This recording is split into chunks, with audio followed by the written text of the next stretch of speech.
আসসালামু আলাইকুম। আশা করছি যে যেখান থেকে দেখছেন অনেক অনেক ভালো আছেন, সুস্থ আছেন। আজকে আমি নিয়ে এসেছি খুবই মজার একটা মাছের রেসিপি। নতুন আলু দিয়ে এই মাছের রেসিপিটা অসম্ভব মজার হয়। কেউ চাইলে আলু ছাড়াও তৈরি করতে পারেন এই মাছের রেসিপিটা, তবে আমার কাছে মনে হয় আলু দিয়ে রান্না করলে এর স্বাদটা অনেক বেশি ভালো লাগে। এই রেসিপিটা গরম গরম ভাত আর খিচুড়ি দিয়েও অতুলনীয়। চলুন তাহলে শুরু করা যাক মাছ আর আলু দিয়ে মজার এই রেসিপিটা। এই রেসিপিটা তৈরি করতে আমি যতটুকু মাছ নিব ঠিক ততটুকু আলুও নেওয়ার চেষ্টা করব। এখানে আমি 500 গ্রামের মতো মাছ নিয়েছি, সেই মাছটুকুকেই আমি ছোট ছোট করে কেটে নিচ্ছি। এভাবে কেটে নিলেই মাছটা খেতে বেশি মজার হবে। আলুও আমি এভাবেই ছোট ছোট করে সেম সাইজেই কেটে নিব। এই মাছগুলোতে কোনো রকম কাটা নেই, পুরোপুরি কাটা বেছে নেওয়া মাছ, যাকে বলা হয় বোনলেস ফিশ ফিলেট। অনেকে ভাবতে পারে কি দরকার আছে এত ছোট ছোট করে কেটে নেওয়ার, তবে এই রেসিপিটার জন্য এমন ছোট করেই কাটতে হবে, তাতে করে স্বাদটা অনেক বেশি ভালো লাগবে। মশলাগুলো খুব সুন্দরভাবে আলু আর মাছের ভিতরে চলে যাবে। খুব সুন্দরভাবে একই সাইজ করে সবগুলো মাছ কেটে নিলাম। সবগুলো মাছ কাটা হয়ে গেছে, এবার একটা বাটিতে উঠিয়ে নিব। এবার আমি নিয়ে নিব আলু। এখানে আমি দুটো মিডিয়াম সাইজের আলু নিয়ে নিয়েছি। আলু দুটো আমি আগেই ভালো করে ধুয়ে নিয়েছি। এবার স্কিনটা ছিলে একই রকমভাবে মাছের মতো করে কেটে নিব। আলুর পরিমাণটা মাছের চেয়ে একটু কম হলে কোনো সমস্যা নেই, অথবা সমান সমান হলেও খুবই মজার হবে।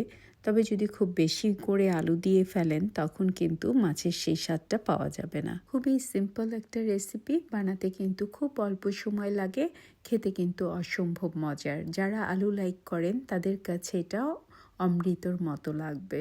আর যারা আলু লাইক করেন না তারা চাইলে অন্য যে কোনো সবজি যা কিনা আপনার পছন্দ তা দিয়েও একইভাবে তৈরি করে নিতে পারেন, স্বাদ কিন্তু দারুণ লাগবে।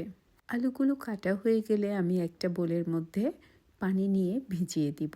তা না হলে আলুর মধ্যে একটা কালচে কালার চলে আসবে, যা কিনা দেখতেও ভালো লাগবে না, আবার খেতেও না। সবগুলো আলু কাটা হয়ে গেছে, আমি একটা বাটিতে পানিতে ভিজিয়ে রেখেছি আলুগুলো। এবার মাছগুলোতে 1/2 চা চামচ হলুদ দিয়ে দিব, আর দিয়ে দিব 1/2 চা চামচ লবণ। লবণটা আপনারা চাইলে আপনাদের স্বাদ মতো ব্যবহার করতে পারেন, তবে হলুদ কিন্তু একই পরিমাণ দিতে হবে। এর চেয়ে বেশি দিলে একটা হলদে স্মেল পাওয়া যাবে, যা কিনা খেতে ভালো লাগবে না, খাবারের স্বাদটাও নষ্ট হয়ে যাবে। আর দিয়ে দিব 1 চা চামচে 3 ভাগের 1 ভাগ মরিচের গুঁড়ো। আপনারা চাইলে মরিচ যারা পছন্দ করেন না তারা স্কিপ করতে পারেন, তবে মরিচটা দিলে এটার স্বাদটা একটু ভালো লাগবে, আর খুব সহজভাবেই একটু ঝাল মাছের ভিতরে চলে যাবে। এবার খুব সুন্দরভাবে মশলার সাথে মাছগুলো মেখে নিব। খুব সুন্দরভাবে আলতো হাতে মেখে নিতে হবে, তা না হলে মাছগুলো কিন্তু ম্যাশ হয়ে যাবে। মাছগুলো মাখা হয়ে গেলে 5 মিনিটের জন্য রেস্টে রেখে দিব। যেহেতু খুব ছোট ছোট করে কেটে নেওয়া মাছ, তাই খুব বেশিক্ষণ রেস্টে রাখতে হবে না, অল্প কিছুক্ষণ রাখলেই হয়ে যাবে। এবার একটা ফ্রাই প্যান চুলায় দিয়ে দিব, একটু গরম হলে দিয়ে দিব সরিষার তেল। আমি এই রেসিপিটা সরিষার তেল দিয়েই রান্না করব। আপনারা চাইলে যে কোনো তেলই ব্যবহার করতে পারেন, তবে এই রেসিপিটা সরিষার তেল দিয়েই তৈরি করলে বেশি মজার হবে। কিছুক্ষণ অপেক্ষা করব তেলটা গরম হওয়ার জন্য। এরপরে এই সরিষার তেলে দিয়ে দিব 1 চা চামচের 4 ভাগের 1 ভাগের মতো বা তারও একটু কম হলুদের গুঁড়ো, আর দিয়ে দিব 1 চা চামচের 4 ভাগের 1 ভাগ লবণ। এরপর স্প্যাচুলার সাহায্যে তেলের সাথে একটু মিশিয়ে নিব। ভালো করে মেশানো হয়ে গেলে দিয়ে দিব আলুগুলো। যেই আলুগুলো আগে ধুয়ে কেটে পানিতে ভিজিয়ে রেখেছিলাম, সেই আলুগুলো থেকে পানিটা নিংড়িয়ে শুধু আলুটুকু এই তেলের মধ্যে দিয়ে ভেজে নেব। খুব কড়া করে মুচমুচে করে ভাজবো না, হালকা করেই একটু ভেজে নিব। হলুদটা দেওয়ার কারণে একটি সুন্দর কালার চলে আসবে আলুর মধ্যে, আর লবণটা দেওয়ার কারণে আলুগুলোর মধ্যে একটু হালকা হালকা লবণের ভাবও থাকবে, যা কিনা এই রেসিপিটার স্বাদ অনেকটা বাড়িয়ে দিবে। খুব সুন্দরভাবে আলুগুলো ভাজা হয়ে গেল। এবার একে একে সবগুলো আলু উঠিয়ে নিব। এরপরে এই তেলেই ভেজে নিব মাছগুলো খুব মুচমুচে করে ভাজবো না, হালকা করেই ভেজে নিব। মাছ আর আলুগুলো এভাবে ভেজে নেওয়ার কারণেই এই রেসিপিটা আরও বেশি মজার হয়ে উঠবে। মাছগুলো আমি 2 থেকে 3 মিনিটের মতো ভেজে নেব। খুব সুন্দরভাবে মাছগুলো ভাজা হয়ে গেছে, এবার উঠিয়ে নিব। মাছগুলো বেশি মুচমুচে করে ভাজলে এই রেসিপির স্বাদটাও পাওয়া যাবে না, কারণ মাছের যে তেলগুলো সব বের হয়ে যাবে। একই ফ্রাই প্যানে দিয়ে দিব 1 কাপের 4 ভাগের 1 ভাগ সরিষার তেল। অপেক্ষা করব একটু গরম হয়ে যাওয়ার। একটু গরম হয়ে উঠলে দিয়ে দিব 1 কাপ পরিমাণ পেঁয়াজ কুচি। পেঁয়াজগুলো দিয়ে খুব সুন্দর করে বেশ কিছুক্ষণ সময় নিয়ে ভেজে নিব, তবে ব্রেস্তা করে নিব না। অপেক্ষা করব সুন্দর একটা গোল্ডেন কালার হওয়া পর্যন্ত।